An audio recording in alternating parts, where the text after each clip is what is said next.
Demand নিয়ে আজকের এই রাস্তার অবরোধ।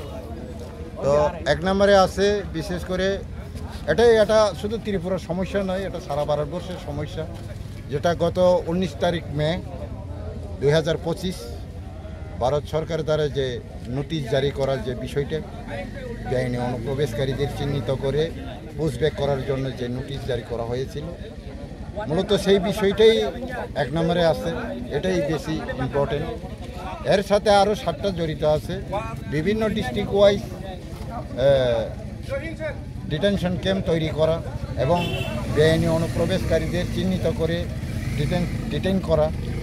হ্যাঁ, এরপরে তার সাথে আরও কয়েকটা আছে, যেমন এটিটিএফের এনএলএফটির সাথে যে ত্রিপাক্ষিক চুক্তির বিষয়গুলো, ওরাও আমাদের সঙ্গে আছেন আজকে। তবে বিষয় হচ্ছে এটাই যে ভারতবর্ষে আজকে বিভিন্ন সমস্যায় জর্জরিত হওয়ার পিছনে বিভিন্ন পর্যবেক্ষণের পরে দেখা গেছে যে এখানে মূলত 1 নম্বর পজিশনে আছে যে বিদেশি সমস্যা। তো এটাকে ভারত সরকার সবচেয়ে বেশি গুরুত্ব দিয়েছিল এবং সেই মোতাবেক গত 19 তারিখ মে একটা নোটিশ জারি করেছিল। সারা ভারতবর্ষে যে যেখানেই থাকুক সমস্ত রাজ্য সরকারকে নির্দেশ দেওয়া হয়েছিল যে যেখানে কতজন আছেন, প্রতিটি রাজ্য সরকারকে নির্দেশ দেওয়া মোতাবেক যে তাদেরকে চিহ্নিত করে ডিটেইন করা এবং ডিপোর্ট করা। এবং তার মধ্যে উল্লেখ আছে যে 1 মাসের মধ্যেই তার অ্যাকশন নেওয়া। কিন্তু আসামে দেখা গেল তার অ্যাকশন, বিহারে দেখা গেল, ভারতবর্ষের বিভিন্ন রাজ্যে দেখা গেছে, কিন্তু ত্রিপুরায় আজ অবধি কোনো তার অ্যাকশন দেখা যায়নি। ফলে আমরা ত্রিপুরার জনগণ আমরা মনে করি যে ত্রিপুরার মূল সমস্যা যেহেতু বেআইনি অনুপ্রবেশকারী, ভারত সরকার যেহেতু পদক্ষেপ নিয়েছেন এই বিষয়ে, নোটিশও জারি করেছেন, বিভিন্ন রাজ্যে তার ইমপ্লিমেন্টও চলছে, কিন্তু ত্রিপুরা সরকার কেন করছেন না? এটাই আমাদের 1 নম্বর প্রশ্ন। রাজ্য সরকার ওই নোটিশটা কার্যকরী করছেন না কেন, তার জবাব আমরা চাই। আচ্ছা, আপনারা তো ত্রিপুরা সরকারের শরিক দলে আছেন, শরিক দলে থেকেও আপনারা বন্ড রাখছেন। আজকের যে বন্ডটা শরিক দলের বন্ড নয়, আচ্ছা, কাদের? সিভিল সোসাইটির বন্ড। সিভিল সোসাইটির বন্ড। আচ্ছা, এটার সাথে শরিক দল কোনোভাবে জড়িত না? না না না। কিন্তু যিনি বন্ড রাখছেন, আমরা প্রথম থেকে দেখছি, উনি একজন বিধায়ক রঞ্জিত দেব বর্মা, উনি তো শরিক দলের একজন বিধায়ক ত্রিপুরার মধ্যে, উনিও কি ওই দলে ওইখানেই আছেন? না, ওনার বক্তব্য হয়তো আপনার কাছে আমি মনে করি আপনি পরিষ্কার বুঝতে পারতেছেন না। আচ্ছা, যেদিন প্রথম যে আজকের বন্ডের ব্যাপারে যেদিন প্রথম প্রেস মিট করছিল, সেই দিনে উনি নিজেই প্রকাশ্য বলেছেন যে আমি একজন ত্রিপুরা মথার সমর্থক এমএলএ, আমি কিন্তু ত্রিপুরা মথার প্রতিনিধি হয়ে আসেনি, আমি ত্রিপুরা মথার বিধায়ক হয়েও আসেনি।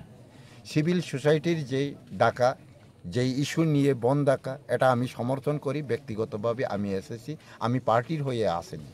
এখন কি আজকে বন্ডটা 24 ঘন্টায় চলবে? 24 ঘন্টা চলবে, রাস্তা অবরোধ চলবে।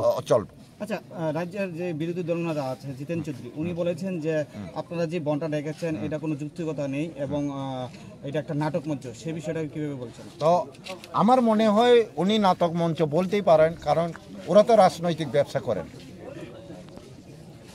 আমি জানি উনি রাজনৈতিক ব্যবসা করেন। যার কথা আপনি এখন বলছেন, যার নাম আপনি নিয়েছেন, জিতেন্দ্র চৌধুরীর কথা, বিরোধী দলনেতার যে প্রসঙ্গতা আপনি তুললেন, হ্যাঁ, আমি যদি আপনিও জানেন সেই বিষয়টা। কিছুদিন আগে আগরতলা টাউন হলটাকে নাম বদলানোর একটা প্রস্তাব আনছিল ত্রিপুরার মুখ্যমন্ত্রী ডক্টর মানিক সাহা, আশুতোষ মুখোপাধ্যায়ের নামে। তখন উনি একটা বিবৃতি করেছিল যে এটা ঐতিহ্যকে ধ্বংস করছেন বর্তমান চিফ মিনিস্টার।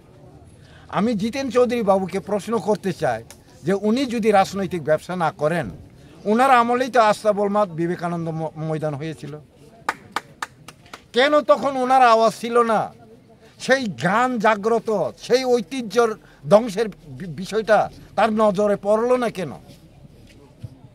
তুলসীবতী স্কুলের সামনে যে ফার্স্ট গেট, রাজবাড়ির যে ফার্স্ট গেট 1981-এ ভাঙা হয়েছিল, জ্যাকসন গেট নামে যে গেটটা পরিচিত ছিল, এটাও তো বামের আমলেই ধ্বংস করা হয়েছিল, ভাঙানো হয়েছিল, কিন্তু তখন কোনো আওয়াজ করেনি। তো তাদের আমলেই রাজবাড়ি গেটের সামনে ক্ষুদিরাম বসুর মূর্তি স্থাপন করা হয়েছিল।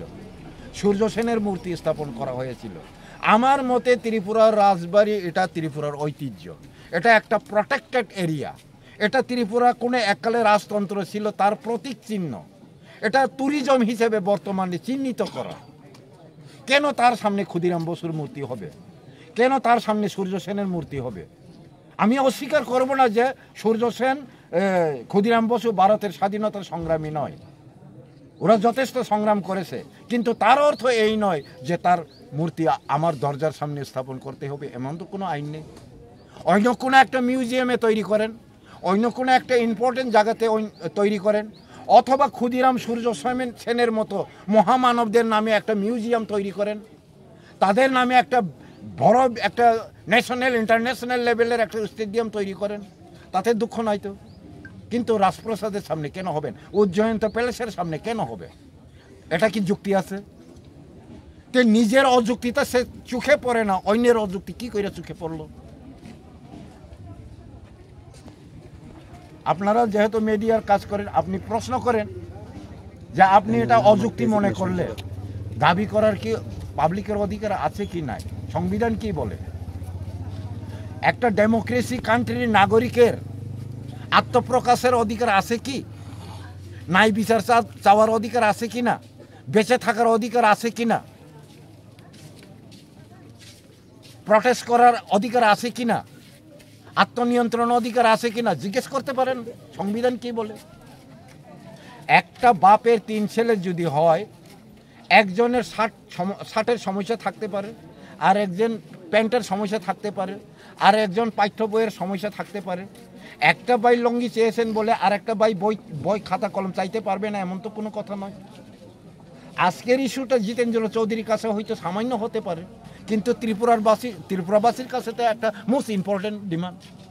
কারণ ত্রিপুরা বহুদিন ধরে বিদেশি সমস্যায় জর্জরিত।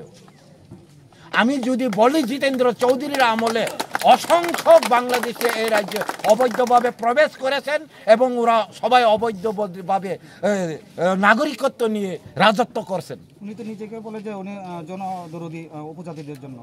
জনদরদি মুখে বললে তো হয় না। আপনি যদি জনদরদি হয়ে থাকেন, ত্রিপুরা রাজ্যে সবচেয়ে লং টাইম সরকারে কে ছিলেন? বামফ্রন্ট। প্রথম ছিলেন 10 বছর, তারপরে ছিলেন 25 বছর। 35 বছর থাকার পরে সরকারে এতই যদি ওরা জনদরদি হয়ে থাকেন, আজকেও ত্রিপুরার পাবলিকরা রাস্তায় কলসি নিয়ে জলের জন্য, পানীয় জলের জন্য রাস্তা অবরোধ করতে হয়। এ কেমন শাসন? এ কেমন স্বাধীন রাষ্ট্র, যেই রাষ্ট্রের নাগরিক পানীয় জলের জন্য রাস্তা অবরোধ করতে হয় কলসি নিয়ে? আপনারা জিজ্ঞাসা করুন। সেই জিতেন চৌধুরীদের আমলেই সুখরাম দেববর্মা এসডিও, সদর এসডিও, তার অফিসের ভিতর গুলিবিদ্ধ হয়ে মারা গেছেন। কেন ও তদন্ত হলো না, বিচার হলো না? কেন আসামিদের আজ পর্যন্ত কেন অ্যারেস্ট করা হলো না? একজন কেউ কেন করা হলো না? আমি প্রশ্ন করি, জবাব দাও। এটা ত্রিপুরাবাসীর প্রশ্ন। সংবিধানে লেখা আছে এক রাষ্ট্র থেকে অবৈধভাবে আরেকটা রাষ্ট্রে প্রবেশ করে নাগরিকত্ব নিতে পারবে না। এটা আমার কথা নয়, ভারত সংবিধানের কথা। এজ পার আর্টিকেল নাম্বার 6A ধারাতে লেখা আছে পরিষ্কার। ওনার কান কি তখন বন্ধ ছিল? ওনার চোখ কি তখন অন্ধ ছিল? কেন কিছুই বললেন না? আজকেও যদি সঠিকভাবে ইনকোয়ারি করেন, সুপ্রিম কোর্ট বলেছে একমাত্র আসামেই সেই 1971 25 মার্চ পর্যন্ত নাগরিকত্ব দেওয়ার জন্য সুপ্রিম কোর্ট অ্যালাউ করেছে। তার পিছনে কারণ হচ্ছে ওইখানের আশু সংগঠন সুপ্রিম কোর্টে আপিল করেছিল যে 1971-এর 25 মার্চ পর্যন্ত যারা এসেছেন উপযুক্ত প্রমাণ দিতে পারলে আমরা তাদেরকে নাগরিকত্ব অধিকার দেব। সুপ্রিম কোর্ট তাদের আবেদনকে, আপিলকে মান্যতা দিয়ে গ্রহণ করে সেইভাবে রায় দিয়েছেন।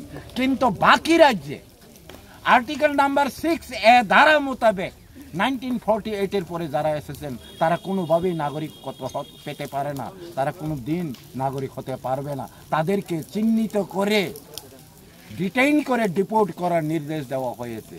এতই যদি জনদরদি হয়ে থাকেন, কেন সে এই ব্যাপারে চুপ থাকেন? আজকে কোনো আওয়াজ তোলেন না কেন? ত্রিপুরার নাগরিক যদি জিতেন্দ্র চৌধুরীর মতো নেতাদের কাছে অথবা বিভিন্ন রাজনৈতিক নেতাদের কাছে এতই জনপ্রিয় হয়ে থাকেন, এতই আদরের নাগরিক হয়ে থাকেন, এই দেশের নাগরিক হারে হারে ধর্ষণ হচ্ছে, খুন হচ্ছে, হত্যা হচ্ছে, কেন তাদের বিচার হলো না? তাদের আমলেই কল্পনা জমাতিয়ার হত্যা হয়েছিল, তাদের আমলে প্রিয়ঙ্কা রিয়াংয়ের হত্যা হয়েছিল। তখন স্টেটমেন্ট দিয়েছিলেন তখনকার চিফ মিনিস্টার, বলেছিলেন যে প্রিয়ঙ্কা রিয়াং গাড়ি অ্যাক্সিডেন্টেই মারা গেছেন।